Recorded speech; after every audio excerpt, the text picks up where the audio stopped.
So guys आपका एक बारी फिर से स्वागत है हमारे डेली रेसलिंग एपिसोड नंबर 943 पर। और भले ही रेसलमेनिया को होने में भी साल भर पड़ा हो, लेकिन उसकी तैयारियां बहुत पहले से शुरू हो जाती हैं, एटलीस्ट एक साल से तो पहले। और ऐसे ही कुछ इस बार भी हो गया कि जब कुछ मैचेस ना बूम करने लग गए और लोगों का और एक्सपर्ट्स का ऐसा मानना है कि ये मैच रेसलमेनिया 41 में होकर ही रहेंगे। देखो मैं उन मैचेस के बारे में आपको जल्दी से बता देता हूँ। जहाँ सबसे पहले नंबर आ रहा है CM Punk versus Cody Rhodes का, then the Rock versus Roman Reigns, and finally the so called retirement match John Cena की करियर का आखिरी रेसलमेनिया होगा रेंडी ऑर्टन के साथ। फिलहाल के लिए तो आप मान सकते हो कि ये मैचेस रेसलमेनिया लॉस वेगास की शोभा बढ़ाने वाले हैं। सब इन्हीं मैचेस को देखने आएंगे। बाकी अगर हमसे पूछोगे ना तो हमें CM Punk and Cody Rhodes पर जरा सा डाउट है कि होगा भी या नहीं होगा। बाकी ऑर्टन वर्सेस सीना and Roman versus the rock के लिए तो हम भी कंफर्म है, क्योंकि जिस हिसाब से डब्ल्यूडब्ल्यू मैचेस को पुश करे जा रही है ना सालों से, अब लगता है समय आ गया कि डब्ल्यूडब्ल्यू ट्रिगर पुल कर ही देगी। और लेट्स सी कि अब रेसलमेनिया 41 लॉस वेगास हमारे लिए क्या लेकर आएगा। एंड अगर आप चैनल पर नए हैं तो प्लीज चैनल को अभी लाइक एंड सब्सक्राइब कर दो एंड वीडियो को एंड तक पूरा देखना। एंड नाउ आप देख रहे हैं रेसलमैनिक्स एंड सब्सक्राइब करना तो बनता है।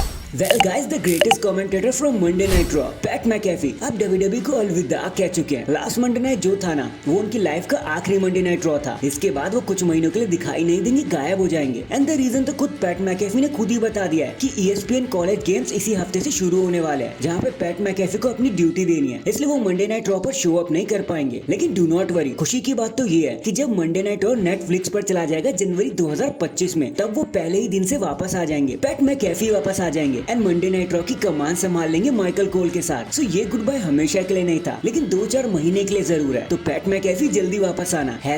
#All the best PAT. Next अभी एक इंटरव्यू देते हुए रिया रिप्ली ने अपने सक्सेस का राज खोल ही डाला और बताया कि देखो यार, मैं 27 साल की हूँ और मुझे पता है मैं कौन हूँ, मैं क्या कर रही हूँ और क्या कर सकती हूँ, बट स्टिल सारा क्रेडिट मैं खुद नहीं ले सकती। डेमियन प्रीस्ट का भी इस चीज के पीछे पूरा हाथ है। देखो जब मैं जजमेंट डे में नई आई थी ना, तो मैंने एक टी शर्ट पहनी थी आई एम योर पापी करके, और मैं उसी टी शर्ट को पहनने भी लग गई थी, उसे कैरी भी करने लग गई थी। लेकिन इट वाज डेमियन जिन्होंने मुझे कहा कि रिया तू मामी है और तू मामी बनकर ही रहे और वैसे ऑपरेट कर, बी योरसेल्फ। जिसके बाद ही मैंने मामी कैरेक्टर को अडेप्ट किया एंड फिर आप सब फैंस ने मुझे प्यार दिया और रेस्ट इज हिस्ट्री। सो कहीं ना कहीं मामी का क्रेडिट डेमियन प्रीस्ट को भी जाता है। एंड इतना कहकर वो शांत हो गई। #2 टेरर्स। इसके बाद जैसे कि हम जानते हैं कि रोंडा राउसी एकदम राउडी है, वो कुछ भी कहने से पहले सोचती थोड़ी ना है, स्पेशली जब विंस मैकमैन की बात हो। तो हाल ही में क्रिस वैन को इंटरव्यू देते हुए उन्होंने कहा कि यार मुझे फर्क ही नहीं पड़ता कि विंस क्या सोचते हैं या क्या करते हैं, मुझे बस मजे करने थे, एक अच्छा मैच करना था। हाँ, कभी कभी उस अच्छे मैच के लिए मुझे विंस से झगड़ा भी करना पड़ा, लेकिन मुझे चीजें मिल गई। बट एक बारी फिर जब मेरी थीम सॉन्ग प्ले होती थी ना, तो आई वाज लाइक कि एफ यू, मुझे तो बस मजाक करना और मैं वही करूंगी। एंड फिर जब मैच होकर मैं बैक स्टेज में जाती थी ना, तो वहाँ भी काफी कहा सुनी होती थी, लेकिन मैं उनकी बात सुनती नहीं थी। इट वाज लाइक कि अगले हफ्ते का प्लान बताना है तो बताओ, बकवास मत करो। एंड इतना कहकर उन्होंने विंस मैकमैन की धज्जियां उड़ा दी, आग लगा दी विंस मैकमैन को। एंड शी वाज लाइक कि आग लगे विंस की बस्ती में, रोंडा अपनी मस्ती में।